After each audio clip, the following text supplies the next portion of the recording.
Good morning, good day, good afternoon, good evening, good night, and welcome back to Achampnator Reads. Today, I'll read to you Harry Potter and the Prisoner of Azkaban. Chapter 3 The Night Bus. Harry was several streets away before he collapsed onto a low wall in Magnolia Crescent. Panting from the effort of dragging his trunk, he sat quite still, anger still surging through him, listening to the frantic thumping of his heart. But after 10 minutes alone in the dark street, a new emotion overtook him: panic. Whichever way he looked at it, he had never been in a worse fix. He was stranded, quite alone in the dark muggle world, with absolutely nowhere to go, and the worst of it was he had just done serious magic, which meant that he was almost certainly expelled from Hogwarts. He had broken the decree for the restriction of underage wizardry.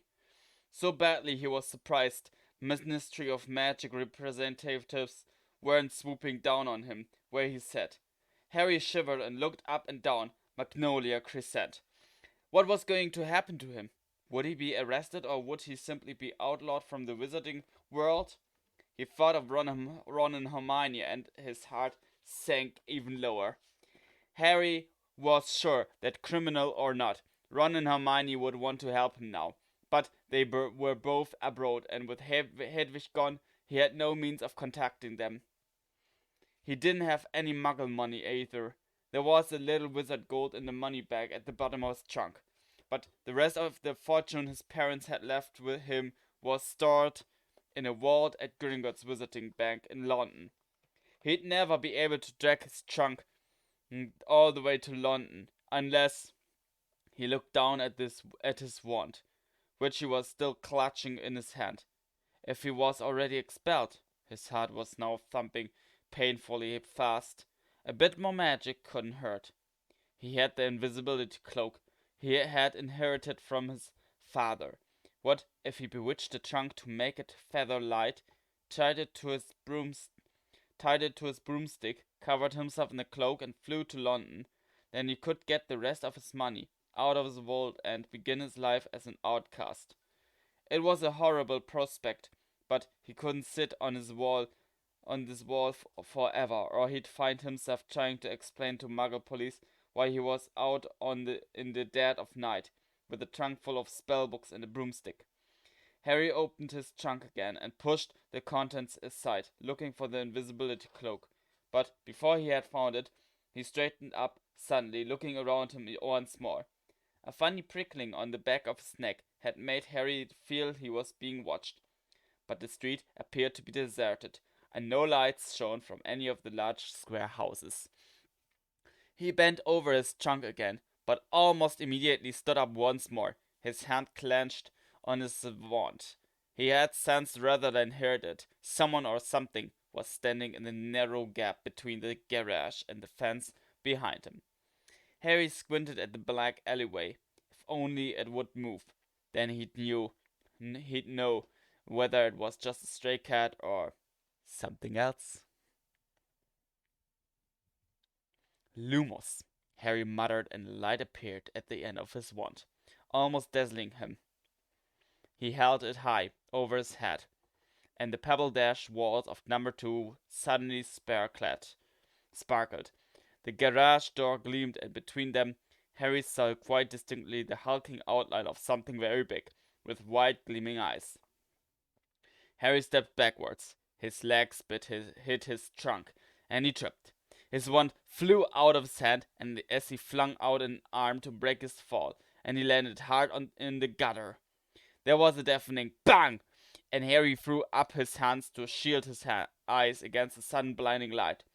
With a yell, he rolled back onto the pavement. Just in time, a second later, a gigantic pair of wheels and headlights had screeched to a halt, exactly where Harry had just been lying. They belonged, as Harry saw when he raised his head, to a triple-decker, violently purple bus, which has appeared out of thin air. Gold lettering over the windscreen spelled "The Night Bus." For a split second, Harry wondered if he had been knocked silly by his fall. Then a conductor in a purple uniform leaped out of the bus and began to speak loudly into the night. Welcome to the night bus, emergency transport for the stranded witch or wizard. Just stick out your wand, hand, step on board, and we can take you anywhere you want to go. My name is Stan Shunpike, and I will be your conductor this eve. The conductor stopped abruptly. He had just caught sight of Harry, who was still sitting on the ground. Harry snatched up his wand again and scrambled to his feet. Close to, he saw that Stan Shunpike was only a few years older than he was, 18 or 19 at most, with large protruding ears and a fair few pimples. What were you doing down there? Said Stan, dropping his professional manner. Fell over, said Harry. Shoo! Fall over for? Sniggered Stan. I didn't do it on purpose, said Harry, annoyed. One of the knees in his jeans was torn, and the hand he had thrown out to break his fall was bleeding. He suddenly remembered why he had fallen over, and turned around quickly to stare at the alleyway between the garage and fence. The night bus's headlamps were flooding it with light, and it was empty. Shoo! Looking at? Said Stan. There was a big black thing, said Harry, pointing uncertainly into the gap. Like a dog, but massive. He looked around at Stan, whose mouth was slightly open. With a feeling of unease, Harry saw Stan's eyes move to the scar on Harry's forehead. Who's that on your head? Well, who's that on your head? Said Stan abruptly. Nothing, said Harry quickly, flattening his hair over his scar. If the Ministry of Magic was looking for him, he didn't want to make it too easy for them. What's your name? Stan persisted. Neville Longbottom, said Harry, saying the first name that came into his head.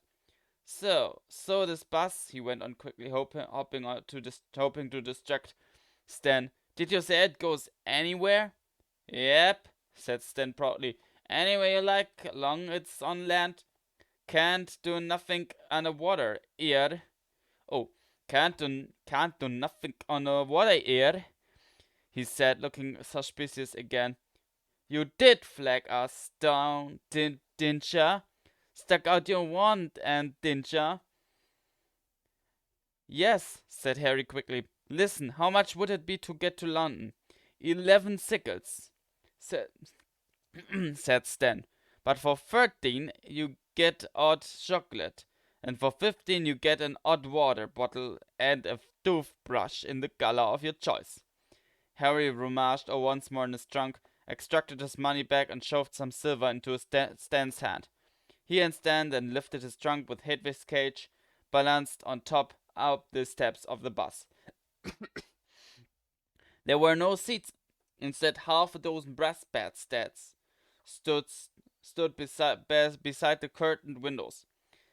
Candles were burning in brackets beside each bed, illuminating the wood-paneled walls. A tiny wizard in a nightcap at the rear of the bus muttered, "Not now, thanks, I'm pickling some slugs," and rolled over in his sleep. You have this one? You have this one, Stan whispered, shoving Harry's trunk under the bed right behind the driver, who was sitting in an armchair in front of the steering wheel. This is our driver, Ernie Prang. This is Neville Longbottom. Ernie Prang, an elderly wizard wearing very thick glasses, nodded to Harry, who nervously flattened his finger fringe again and sat down on his bed. Take it away. Take it away, Ern, said Stan, sitting down in the armchair next to Ernie's. There was another tremendous bang, and next moment Harry found himself flat on his bed, thrown backwards by the speed of the night bus. Pulling himself up, Harry stared out of the dark window and saw that they were now bowling along a completely different street. Stan was watching Harry's stunned face with great enjoyment. This is where we was before you flagged us down, he said. Where are we, Ern? Somewhere in Wales? Arr, said Ernie. How come the muggles don't hear the bus? Said Harry. Damn, said Stan contemptuously. don't listen properly, do they? Don't look properly either. Never notice nothing they don't. Best go wake up Madame Marsden, said best go wake up Madame Marsden, said Ern. We'll be in Abergavenny in a minute. Stan passed Harry's bed and disappeared up in the narrow wooden staircase. Harry was still looking out of the window, feeling increasingly nervous. Ernie didn't seem to have mastered the use of the steering wheel. The night bus kept mounting the pavement, but it didn't hit anything. Lines of lamp posts, letter boxes, and bins jumped out of its way as it approached and back into the position once it had passed. Stan came back downstairs, followed by a faintly green witch wrapped in a traveling cloak. "Here you go, Madame Marsh," said Stan happily as Ern stamped on the brake and the bats slid a foot or so towards the front of the bus. Madame Marsh clamped a handkerchief to her mouth and tottered down the steps. Stan threw her back out after her and rammed the doors shut. There was another loud bang, and they were thundering down a narrow country lane, trees leaping out of the way. Harry wouldn't have been able to sleep even if he had been traveling on a bus that didn't keep banging loudly and jumping 100 miles at a time. His stomach churned as he fell back to wondering what was going to happen to him, and whether the Dursleys had managed to get Aunt March off the ceiling yet. Stan had unfurled a copy of the Daily Prophet and was now reading with his tongue between his teeth. A large photograph of a sunken-faced man with long matted hair blinked slowly at Harry from the front page. He looked strangely familiar. "That man," Harry said, forgetting his troubles for a moment. "He was on the Muggle news." Stanley turned on the front page and chuckled. "Sirius Black," he said, nodding. "Cursey was on the Muggle news. Neville, where you been?" He gave a superior sort of chuckle at the blank look on Harry's face, removed the front page and handed it to Harry. "Harry and the You oughta read the papers more, Neville." Harry held the paper up to the candlelight and read, "Black still at large. Sirius Black, possibly the most infamous prisoner ever to be held in Azkaban Fortress, is still eluding capture. The Ministry of Magic confirmed today. We're doing all we can to recapture Black," said the Minister of Magic, Cornelius Fudge, this morning. "And we beg the magical community to remain calm." Fudge has been criticized by some members of the International Federation of Warlocks for informing the Muggle Prime Minister of the crisis. "Well, really, I had to, don't you know?" said an unirritable Fudge.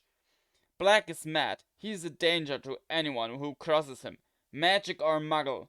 I have the Prime Minister's assurance that he will not breathe a word of Black's true identity to anyone. And let's face it, who'd believe him if he did? While Muggles have been told that Black is carrying a gun, a kind of metal wand which Muggles use to kill each other. The magical community lives in fear of a massacre like that of 12 years ago, when Black murdered 13 people with a single curse."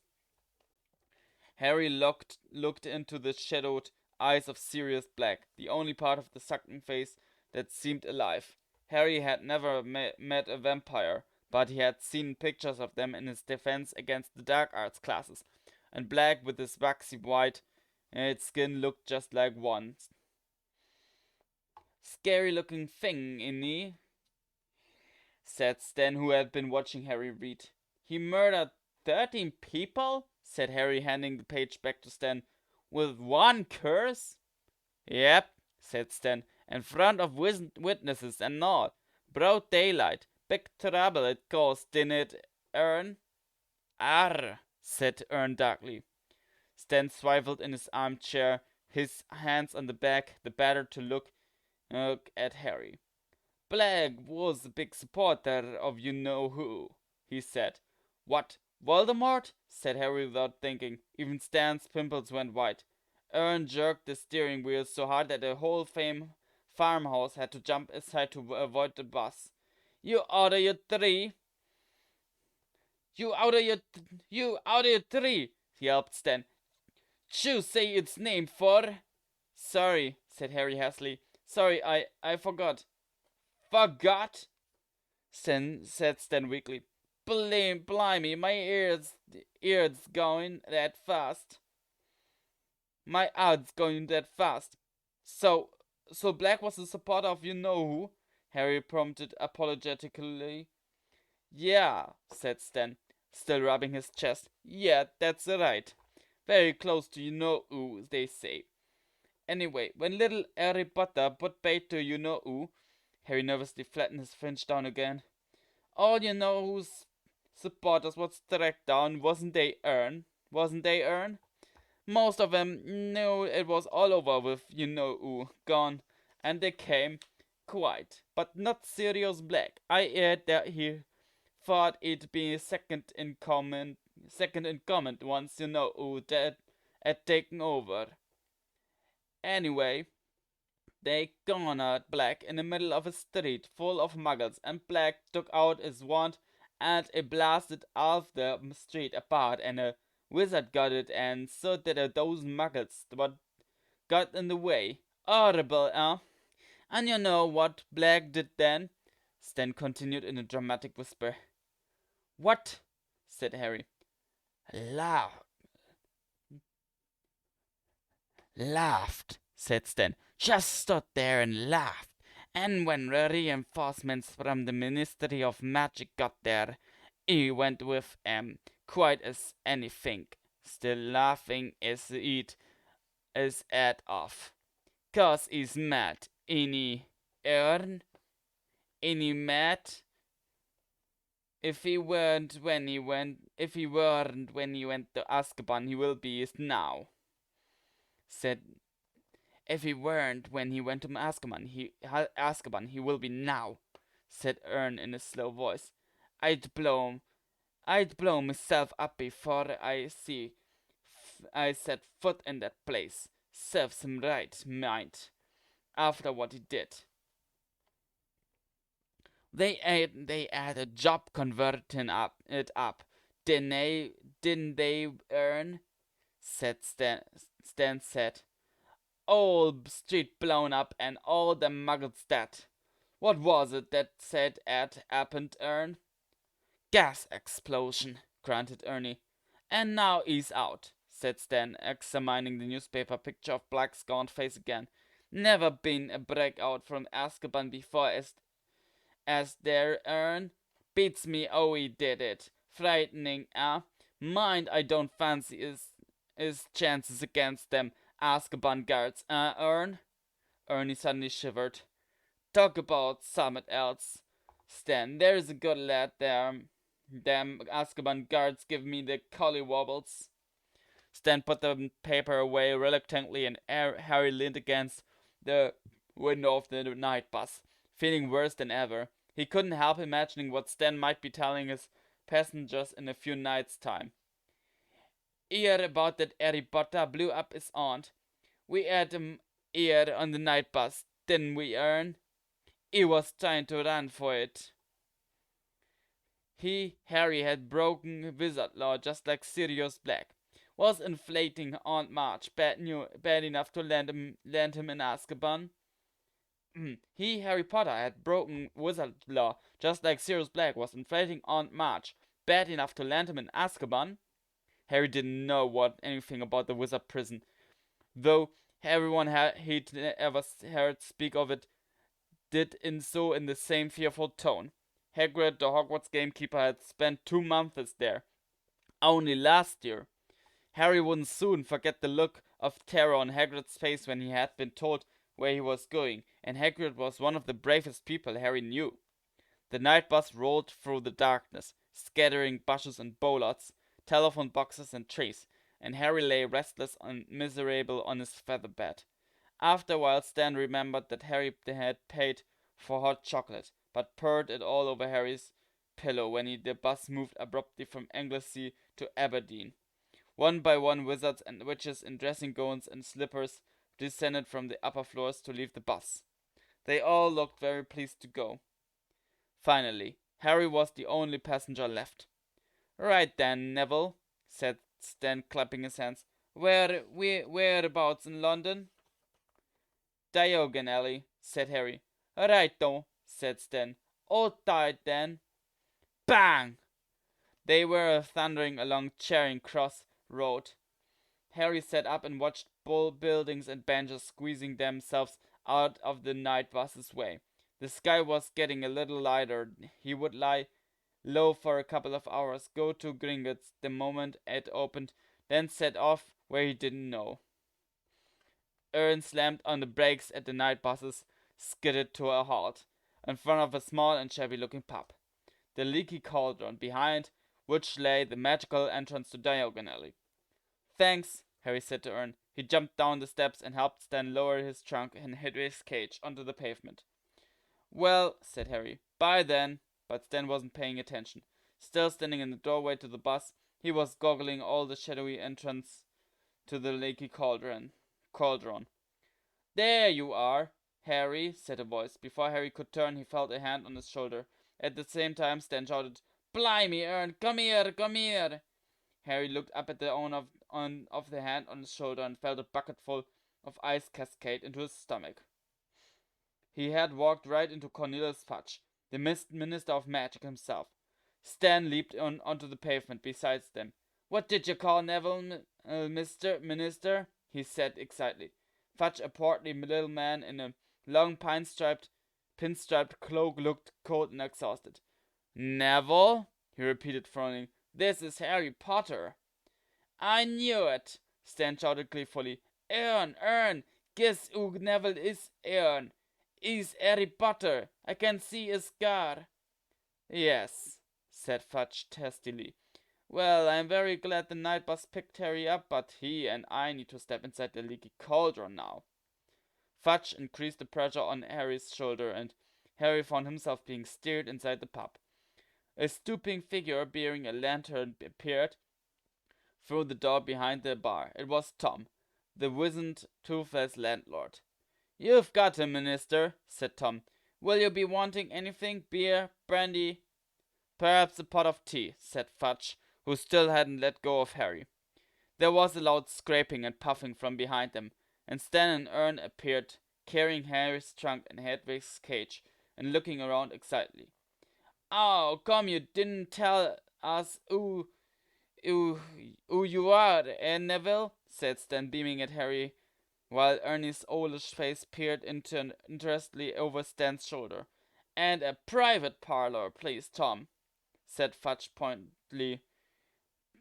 Bye, Harry said miserably to Stan and Ern, as Tom beckoned Fudge towards the passage that led from the bar.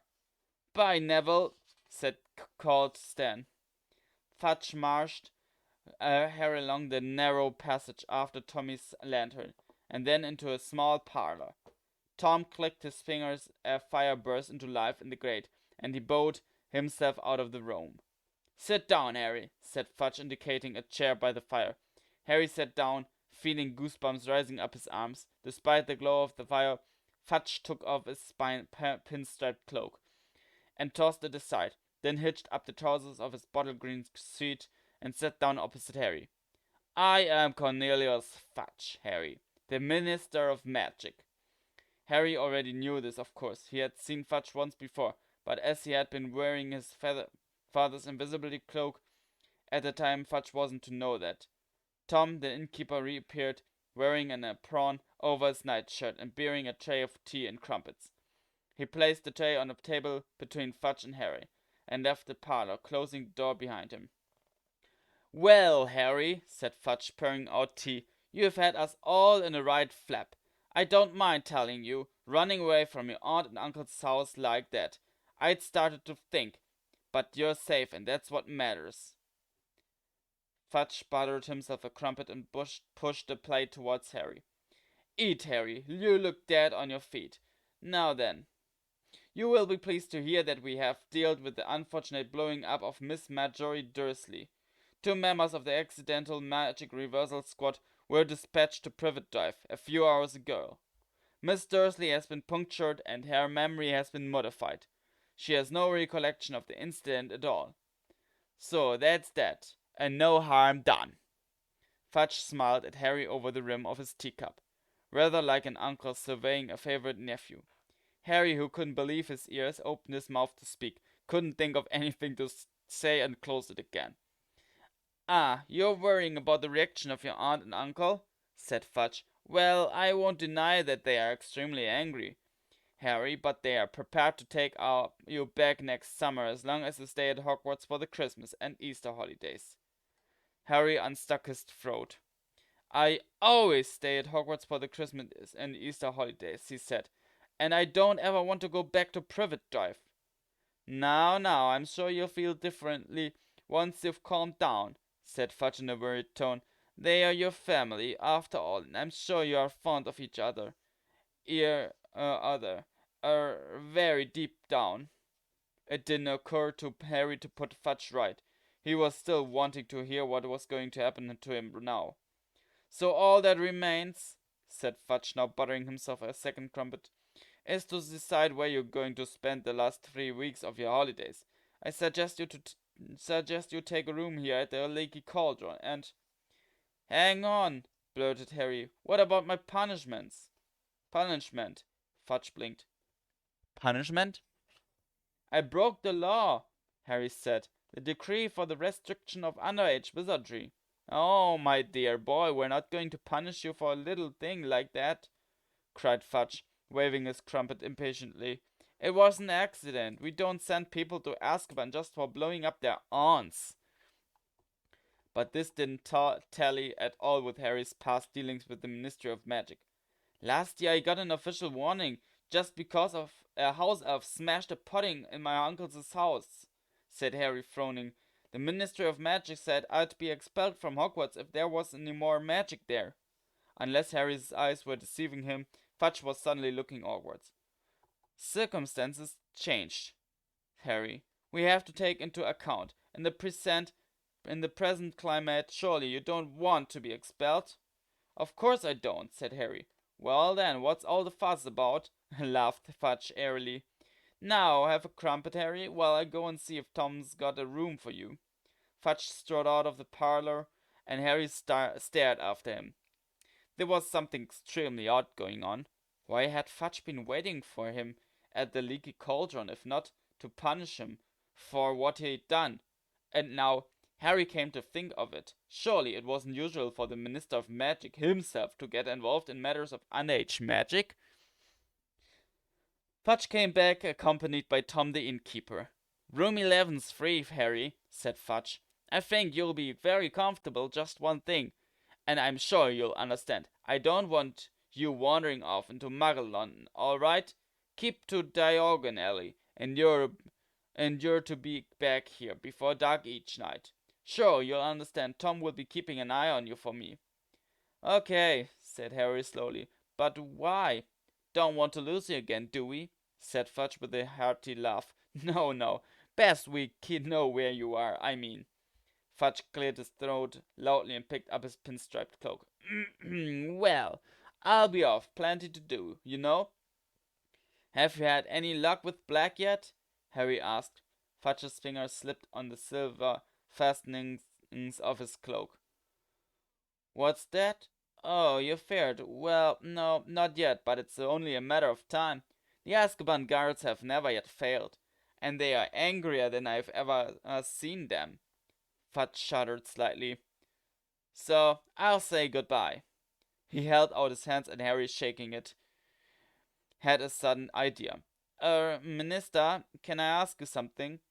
Certainly, smiled Fudge. Well, third years at Hogwarts are allowed to visit Hogsmeade, but my aunt and uncle didn't sign the permission form. Do you think you could? Fudge was looking uncomfortable. Ah, he said. No, I'm very sorry, Harry, but as I'm not your parent or guardian. But you're the Minister of Magic, said Harry eagerly. If you gave me the permission.